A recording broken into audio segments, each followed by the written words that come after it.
miña obra titúlase A táboa periódica e consiste nunha reinterpretación tanto surrealista dos elementos da táboa periódica. Cada un compónse dunha ilustración principal, un fondo e un marco, todos feitos a partir de datos dos propios elementos, aplicacións, lugar de descubrimento, descubridor, país propio do descubridor, insectos, plantas relacionados que o contén. Vou explicar o litio para que sexa máis fácil de comprender. O litio ten como ilustración principal un submarino, porque o hidróxido de litio utilízase como purificador nos submarinos nucleares, e o fondo é o salar de Bolivia, que é a principal fonte de litio do planeta. Ten tamén un cable que fai como referencia ás baterías de litio, e o marco, que correspóndese co orbital S, está composto por flores de Bach que, xunto coas sales de litio, utilízanse para tratar os trastornos bipolares en psiquiatría.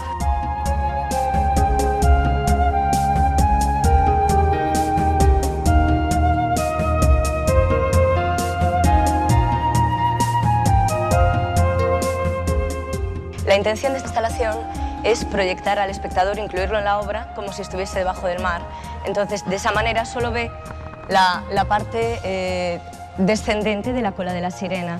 Entonces, el espectador estaría exactamente en el fondo del mar. Y es como un guiño también, utilizo una lata de sardinas grande, ¿no?, que sería una lata de sirenas, un poco jugando con el concepto de la comida. De hecho, esta obra se titula Sirenofagia y vemos en los cuadros a una sirena, más o menos un personaje fantástico, más o menos idealizado, pero que realmente es un animal voraz que se come a los propios seres similares a él. Y en este caso quería establecer la dualidad del hombre, ¿no?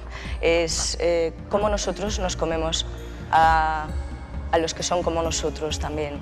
La obra estaba proyectada para que sobre la sirena se viese una imagen del mar, de forma que todavía introducimos más al espectador. Como esto no fue posible, lo hemos resuelto con el espejo, de manera que el espectador pueda verse reflejado dentro de la obra. En cuanto a referencias literarias, tendríamos el Ubisunt, que para nada pone nombre a la exposición, pero es un poco jugar también con ese tópico literario de la época medieval, del Ubisunt, dónde están las personas que han desaparecido, dónde están los muertos, pero no en ese sentido, sino dónde están los valores que hemos perdido, si están enterrados en el fondo del mar, o dónde están, también podría incluirse estas sirenas, ¿no?, estos seres maravillosos, dónde está esa falta de creatividad, de magia, de fantasía que estamos decidiendo no poner en nuestra vida.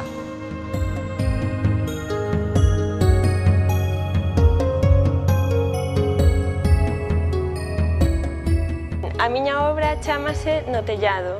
Nela amoso unha celebración da creación. Eu penso que a creatividade imaginativa pódese mellorar o mundo, pódese medrar e pódese facer posible determinadas utopías. Entón, considero que un debe afastarse, buscar outro punto de vista e entón celebrar a creación e confiar no poder da creación.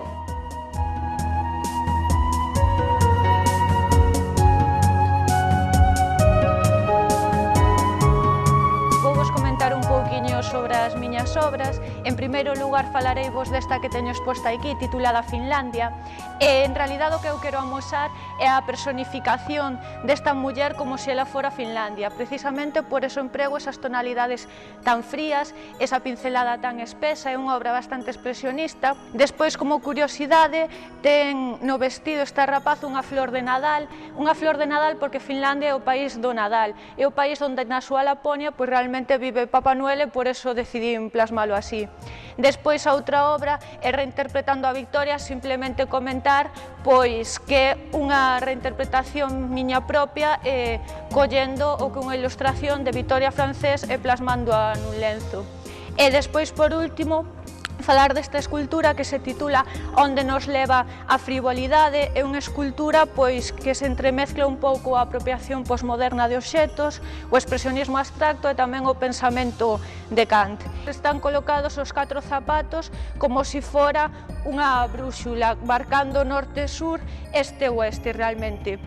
é unha alusión á frivolidade, ao artificial e a todo o superficial que temos con símbolos femeninos. A interpretación o que quere criticar esta obra pois é como está a nosa sociedade, é unha crítica ao que todo vale realmente, e os zapatos o que nos mostran pois é que temos varios camiños, varias alternativas, pero que moitas veces pois nos estamos cerrando o que nos van marcando.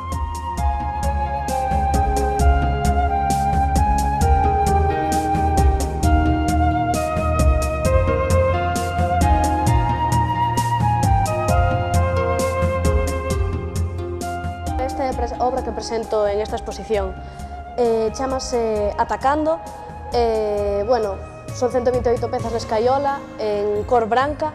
Estas figuras, algunhas parecen dialogar entre elas e outras están mirando hacia puntos da sala. Trátase de individuos que non teñen sentidos, non teñen ollos, bocas, nin mans, nin tan sequera extremidades coas que se podan mover. Para min, esta obra ten dúas posibles lecturas. Unha delas é de que é unha metáfora realmente do que está a pasar coa poboación española, que ante os cambios impostos parece que non temos nada que dicir e que nos sentimos, pois eso, inmóviles ante tal situación. Por outra banda, creo que é unha boa metáfora tamén do que está a suceder como a consecuencia da incursión das novas tecnoloxías nos fogares, que é que estamos perdendo a costume do trato cercano, de ese, pois eso, o falar, o dialogar coa xente que temos máis preto, por intentar falar con xente máis lonxana, parece que a proximidade nos agobia.